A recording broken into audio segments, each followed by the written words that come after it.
Don't forget to push that like button as it does help out the channel. And if you are new here, hit the subscribe button and enable all notifications so you don't miss a single video. And I thank you for 7 years of support.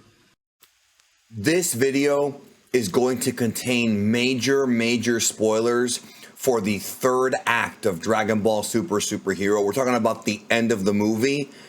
I'm telling you now, though, you can click off if you don't want the spoiler, but I'm telling you now, it's going to be next to impossible to avoid spoilers for this movie because it's not coming out in North America until August 19th, and that's like 7 weeks away, 7 to 8 weeks away, yo. It's not going to come out for a long time here, and the internet will be talking about this movie all summer, even if we don't have it officially come out. That's Toei Animation's problem. They're the ones who decided to put it out so late.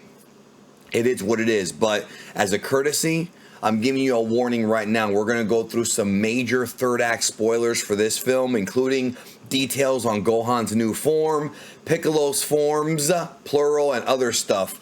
We'll talk all about that here in just a moment, so let's go ahead and get to it. I do not have the synopsis for the whole movie yet. I will be getting it sometime today. I don't know exactly when, but DBS Chronicles has already dropped some stuff early before the synopsis comes out, and it's going to be quite interesting to see how the fandom reacts to a lot of this. So let's go ahead and go through it right now. First of all, here we go. He writes, Hachimadu kills Magenta. Hachimadu's the little spy robot.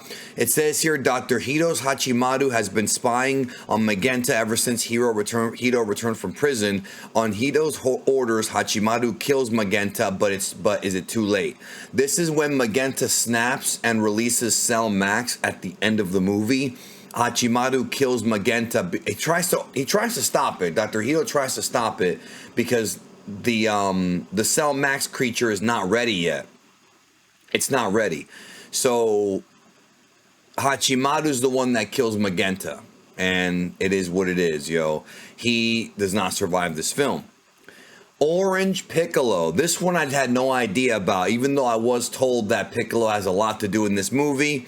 Says here, remember the extra thing Shenron gave him? That's right. Shenron granted Piccolo an additional form, so Piccolo now has 2 forms. He means 2 new forms. So Piccolo has the yellow form, the one that he uses in the trailers and all that, which is like Ultimate Piccolo. And then he has this orange Piccolo form, which can be called, I guess you can call it Beyond Ultimate Piccolo. I mean, I don't really know if that's the official name. I think at some point in the movie he does refer to himself as Orange Piccolo. So I really hope they explain this, because it is something brand new to Dragon Ball for Namekian, specifically Piccolo, to have this power. So I do hope it gets explained at some point. Moving on.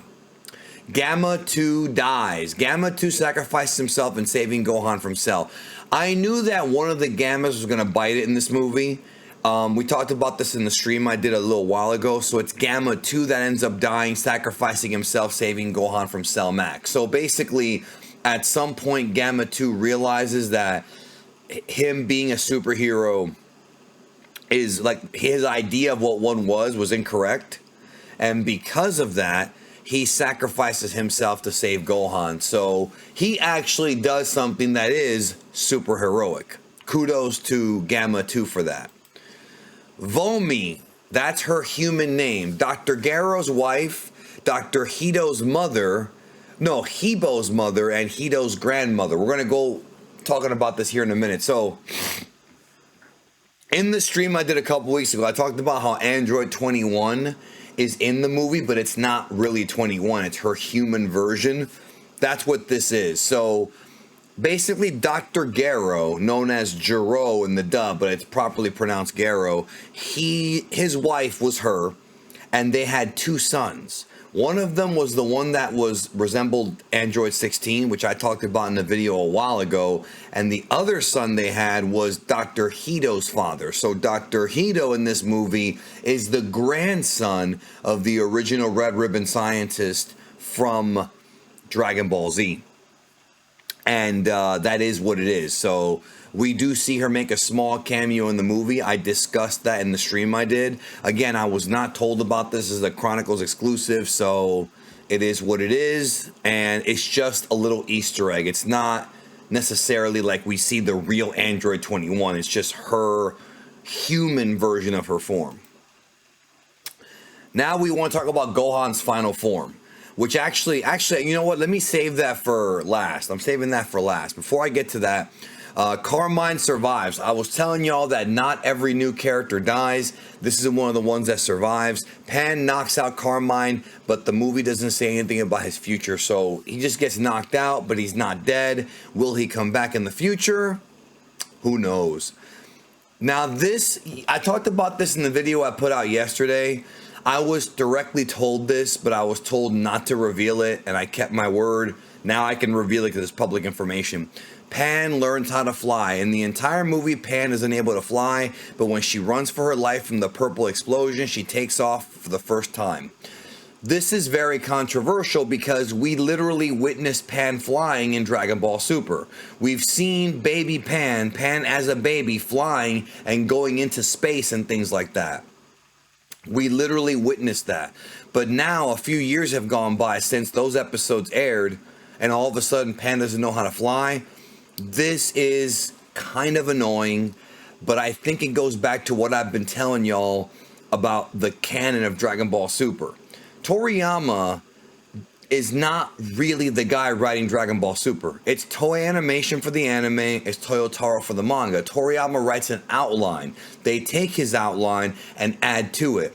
I don't believe Pan was supposed to fly in Dragon Ball Super. I think that Toei Animation added that in there to be cute, not knowing that Toriyama would eventually write her to learn how to fly. Now, this could have easily been fixed if somebody would have told Toriyama, hey, we already have her flying, and maybe in the movie they explain that she maybe forgot how to fly. There could be a logical explanation to this, but I just see it as more proof that Toriyama didn't even watch his own show, because it's not even his show anymore. You know, there's no original manga that he wrote. He just does the outlines. So that's the controversial thing that Pan does in this movie that I was talking about. That's it right there.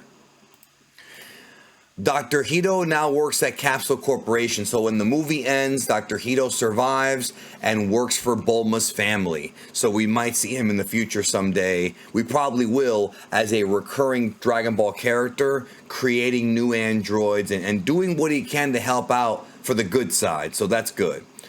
This is the post-credit scene. Now, I think the fandom's going to make this out to be a bigger deal than it actually is.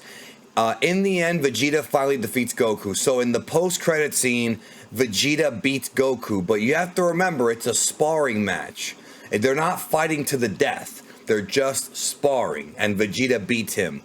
This is going to be made out to be a much bigger deal than it is because of the fact that it's just a sparring match. It's not like Vegeta and Goku are actually utilizing their max power. Now, I have not seen it with my own eyes, so I can't 100% say that, but Vegeta and Goku aren't like the focus of this movie at all.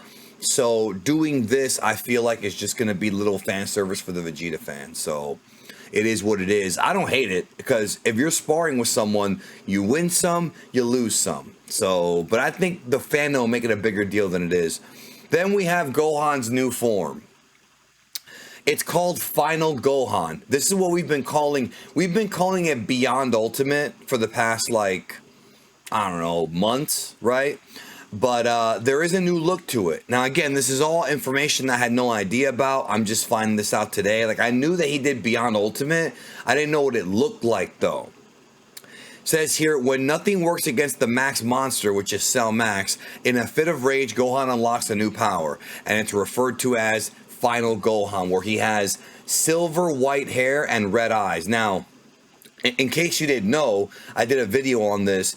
The original form of Super Saiyan that Toriyama drew for the manga, Goku had red eyes. So initially, Super Saiyan forms had red eyes and yellow hair, which is where Sonic got his look from, for Super Sonic. But when the anime staff got a hold of it, they went in there and they changed it into blue eyes or green eyes, depending on who has the form. So Toriyama's bringing the red eyes back. He has red eyes and silver hair. So The movie does not explain how he got this form or where it came from. All I can assume is that it's the ultimate power with the rage boost. So it's like the rage of a Super Saiyan mixed with the ultimate power. But you would think that would just make Gohan go Super Saiyan. Apparently not.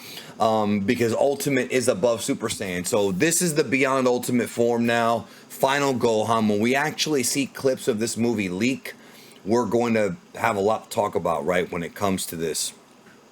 So, that's going to be interesting, man. Gohan, I told y'all Gohan fans are eating good, and he does power up and give a crazy speech at the end of the film, and I assume it's going to be in this final Gohan form. I unfortunately have not seen the movie today. People in Japan are seeing it now as we speak. We'll have tons more information coming out in the next 24 hours about this movie, including the full plot details, but these are the major revelations from the third act of this film. Overall, story-wise, I'm pretty excited. I'm not a fan of them introducing new forms without explanation. So hopefully someday we'll get it, but that's not a guarantee because Super does all kinds of stuff without explaining it. But still, Gohan getting his own final Gohan form, I can't hate it. You know, as long as they stick to it and Gohan actually takes his fighting seriously from now on, and his studies, he does both. He can do both and take care of his family. I'm cool with it. Only my opinion.